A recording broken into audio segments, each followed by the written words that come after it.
I love me some Generator Rex. It's amazing visuals, interesting plot, anti-capitalist narrative. It's awesome. There he goes again. Along with that, I enjoyed the way it tackled and told a found family story. Rex isn't some dude off the street. He's a super-powered orphan with amnesia, basically owned by the company Providence. Not only does he not remember his past, anything he does know is manufactured and controlled by his corporate overlords. He's just like me for real. And being surrounded by people that only look at him like a weapon, Rex relies on the ones that actually care about him to give him at least a taste of normalcy, like Six, Holiday, Bobo, etc. Episodes 4 and 5, Lockdown and the Architect respectively, dive into how he reacts when he's reminded that his family is the product of a company and not his blood or insanely convenient circumstances. Looking at you, losing Anne. Without any more random strays at shows I like for some reason, let's get started. I'm gonna make me some toilet punch after lockdown. Before we get into all the Rex shit, I want to talk about Dr. Holiday. Happy holidays. Just say Merry Christmas. Prior to episode 4, she's Rex's hot doctor who denies all of his advances, but in Lockdown, everything changes. Now she's Rex's hot doctor who denies all of his advances with a backstory. It's revealed that at some point in the past, her sister became an uncurable Evo. The main reason she works at Providence, other than the work with Rex and the nanites all that, is because Holiday made a deal with White Knight to keep her sister alive as long as she doesn't hurt anybody. That was the deal. As long as she's not a threat, she can stay. Now her sister is locked up in a hole at Providence's petting zoo until Holiday can find a cure. This gives the audience a reason to sympathize with her along with some of her motives and beliefs. Her sister keeps Holiday at Providence, but she doesn't really agree with their practices. It starts here with their treatment of Rex and only grows from there, but you know she's not gonna leave her sister with these incompassionate, unfeeling robots. Have you seen White Knight? I don't like it, but I like your sister even less. Damn. Holiday doesn't stand behind their methodology at all. She just wants to save her sister along with the world. Unfortunately, Providence is the only people with the resources and power to do so, meaning she's forced to put up with all their bullshit. The idea of making hard choices and sacrificing for a larger cause, in this case working at Providence, seamlessly ties into Rex's plot. Kinda like this segue, hold on. Rex, Six, and Bobo are fighting an Evo in a grocery store. What's so funny? You just watch a World Die YouTube video or something?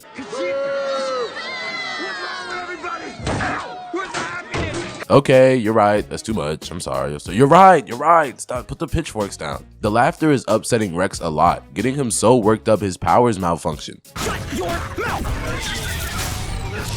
This has been happening since the first episode, so Six asks a distracted Holiday to take a look at him.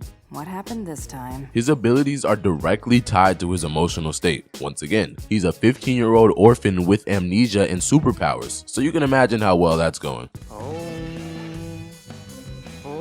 my gosh, this is boring. Holiday gives him this bracelet thingy and instructs him to not strain so she can get an accurate reading on his vitals. Let's see how long that lasts. Watch where you're... Noah? Oh hey Noah. Noah, Rex's best and only friend outside of Providence, is the one person with no need for Rex other than friendship. Or so he thought. In the first episode, after Noah was suspiciously in the right place to befriend Rex, it's revealed that he was hired by White Knight to keep an eye on Rex. Keep it up and you'll have a bright future in this organization. Any cookies back there? Shut your lame ass up, man. Fast forward to today, he's here because White is not too pleased with his performance. Do you remember why I hired you? To keep an eye on Rex. And how would you say that's been going? White can be absolutely deplorable. He doesn't give a fuck about Rex's feelings at all. You can't befriend a weapon. You can only use it. Don't you want to help us win this war? Like, what are you talking about, bro? These are two teenagers. On his way out, he sees Rex, so now Six has to play it off. Rex takes him on a tour of Providence where he finally meets Dr. Holiday. The same Dr. Holiday that's supposedly in love with you? His infatuations and delusions towards Holiday get pretty old pretty fast. If only she had a younger sister or something. You were down there again, weren't you? Going to the hole doesn't do anybody any good, especially you. Oh yeah, I forgot about that. My bad. After hearing this and being told to mind his beeswax, where do you think they went next? Rex opens the hole to see what's in it and her sister escapes. Oh no! In a panic, Holiday gets the zoo locked down. Get it? Locked down. Get it? She urges Rex to leave, but too little too late, and oh, there goes his monitor thingy. As the reality of the situation sets in, Noah panics and folds under no pressure. Literally no pressure. White promised I'd be safe. This isn't safe. Noah explains what's up, and Rex takes it really well if it was opposite day. A spy? For White? I have a couple of thoughts about this reveal. On one hand, I do like Noah pissing his pants and immediately spilling the beans. That's pretty funny. On the other hand, I expected this to be a big deal. Noah's the only one that knows Rex the person, not as their savior or their enemy or their weapon or whatever else anyone in the show needs him for. Rex was his friend, full stop. No powers, no genius, no mysterious backstory, nothing. And he was paid to keep tabs on Rex. One of the few authentic people in his life was actually a lie, a fucking sham. That's a big deal to get revealed and resolved in 22 minutes. It could have been so fire. I have two quick ideas. Stay with me. Please, no. What if the audience never learned about Noah's secret, but there's little hints here and there, like in this episode? Cut the scene with White losing his shit and have us be confused why Noah's there. Thought you could use a visitor. Really? That's not something Six would do, so what is he here for? Then after a season or two, when Noah lets the cat out the bag, it can be simultaneously satisfying for people who picked up on it, and the ones who did it can be devastated for Rex as he flashbacks on all of Noah's weird inconsistencies. That's sheer insanity. I'm out. Another route could have been something like a Truman Show or Pantheon. You should watch Pantheon, where the higher authority, White Knight, has a vision for its specimen, Rex, and uses fake people in their life to subtly coerce them under the guise of it being their own life choices. It would drive home what he said in the first episode. The best way to get someone to do what you want is to make them think it was their idea. Those are just what my feeble brain can think of for a long-term narrative, but playing devil's advocate is not like this was bad. The audience learned about Noah right away, so it's only a little unsatisfying in my belief of this being a big deal worth a season-long story. But it doesn't feel random, which it very much could have been the 4th episode of the series. Every 4th word. Every 4th word. And I guess they avoided the frustrating pitfalls about keeping secrets and lying in superhero media. You know what I'm talking about. So overall, I do like it. I feel like it could have been longer because that's what I thought it was going to be, but it was well executed and funny. What more can I really ask for? I wish for world peace. This information breaks Rex. Literally, his machines don't work. Now they're low-key defenseless and Rex is pissed. Noah tries to explain, but it doesn't do much to help the situation. Did White kidnap your family? Threaten to torture you? Well, some money? Probably not the best thing to say, but he goes on about how it's not about that anymore and he actually became Rex's friend. Like, for real. Really? Still boomed and depowered by all of this, Rex just wants to leave, and right before he does... He's dead now. Though he's hurt, Rex isn't gonna let Noah die, so Rex and Holiday go after her sister. On their trek, Holiday consoles Rex but also defends Noah since she has first-hand experience making compromises and deals with Providence. Providence can force people to make some very painful compromises. But that's White's fault, not Noah's. Basically saying he should be mad at the mega corporate military hybrid of Providence and not the 15-year-old boy that got caught up in it and might actually be his friend. Now, we don't know exactly how it went down, but if a van pick you up, take you to a high-tech lab, and a pale dude on a screen called White Knight gives you a chance to, quote, help win the war in a couple of fucking bands, you're doing it too. And you would do it too for a check. I was an employee. And I was gonna get Employee of the Month, and that's on period.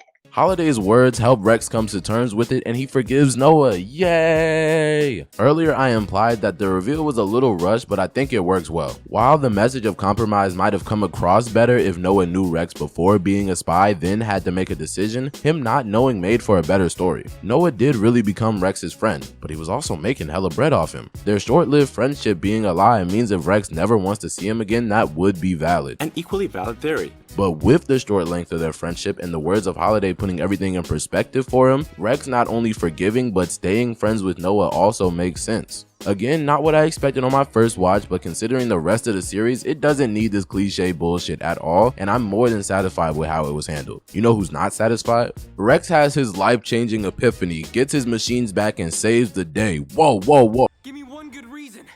Because, Rex, that's my sister.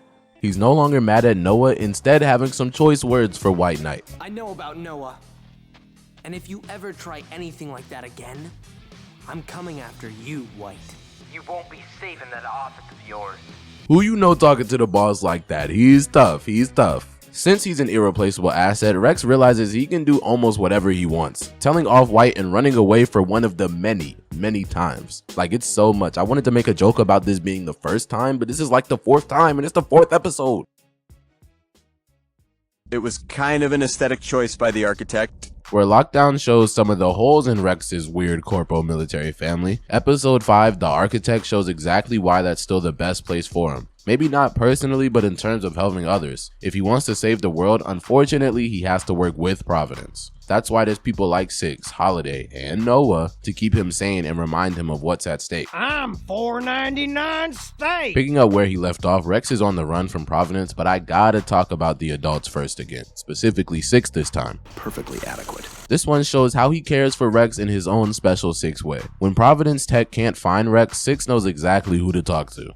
You might think you're doing Rex a favor by covering for him. Bobo's like that cool adult cousin to Rex. He goes to him for advice because he's super chill and knows he'll keep a secret. He probably shouldn't be enabling Rex the way he does, but he's always on his side, and that's worth way more than being a narc. Narc!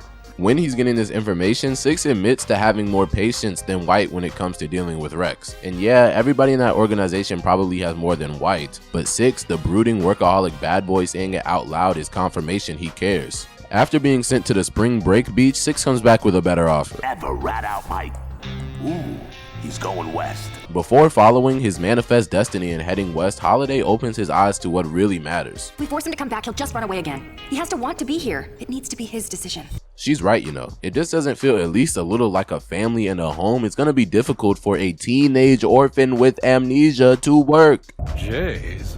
I feel like I keep repeating that, but it explains a lot of what's going on with Rex and like his emotions and stuff. A teenage orphan with amnesia. What more? Like what? Six starts to understand this, so when he finds Rex, instead of dragging him back by his arm, Six covers for him and gives him the decision to stay where he's at. Seems like a nice place. Obviously, he's not gonna take it. There'd be nothing for me to review, but this is a major gesture coming from super serious nigga over here. He's never been more serious than I've been about this transition.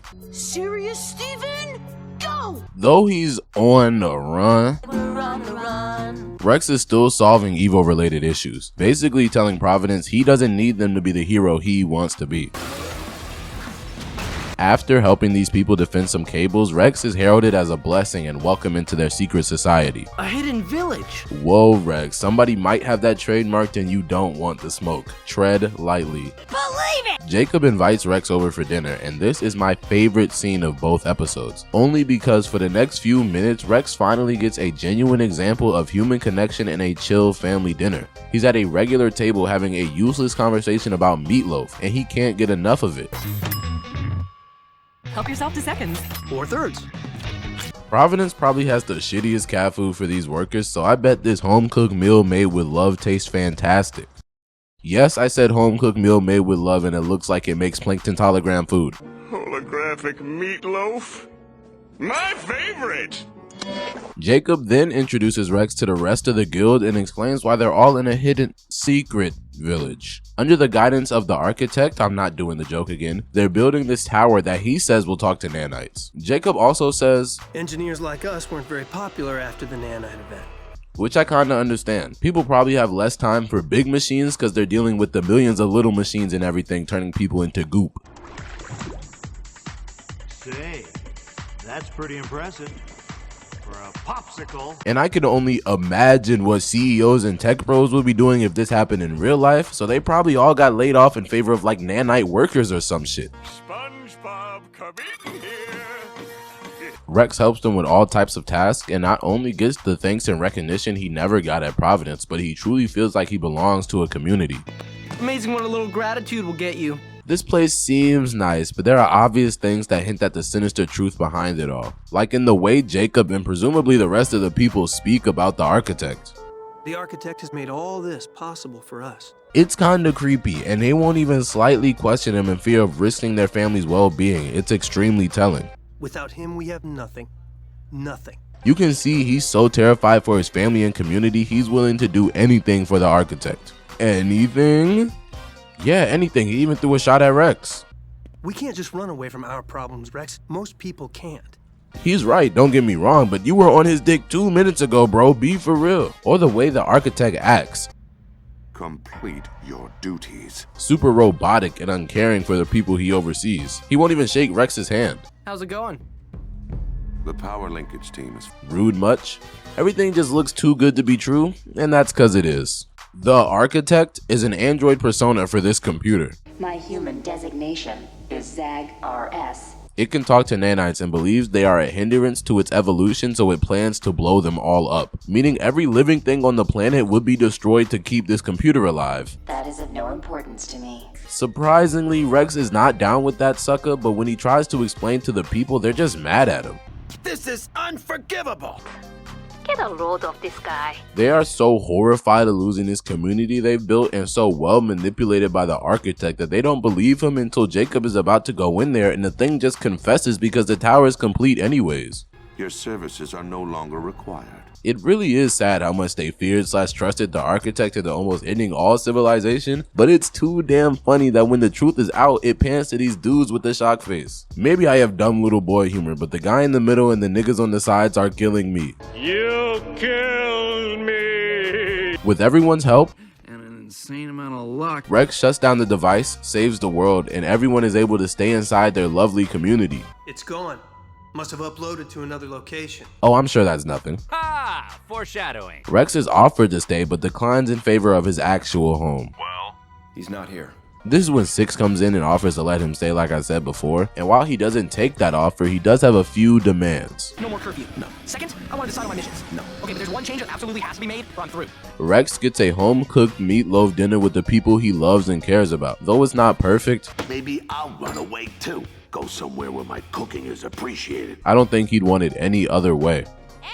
These episodes are wonderful. Even though the stupid idiot who was me on my first watch that expected a cliche reveal and conclusion to Noah's spy story was disappointed when there wasn't, Lockdown did a great job at quickly eliminating the possibility of Rex being mad at Noah to then shift the blame to its rightful owner, White Knight.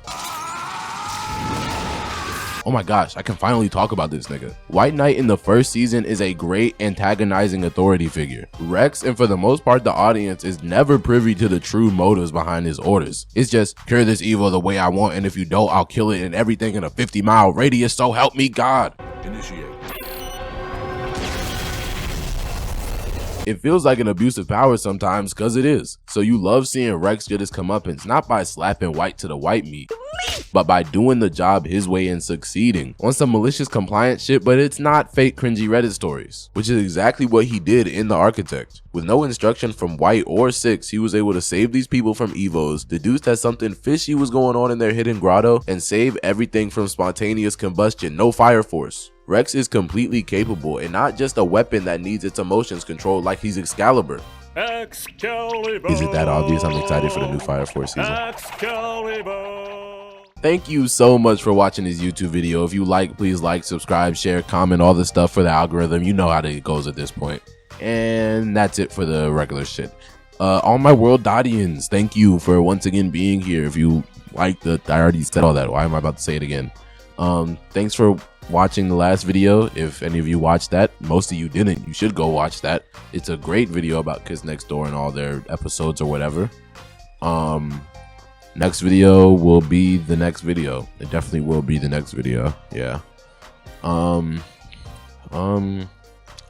Shit, I got nothing to say for real. World Dot 2026, World Dot to the moon, all that jazz. If you're here, you'll know I'm gonna say that every time now. Yeah, let's go. World Dot to the moon. Bang.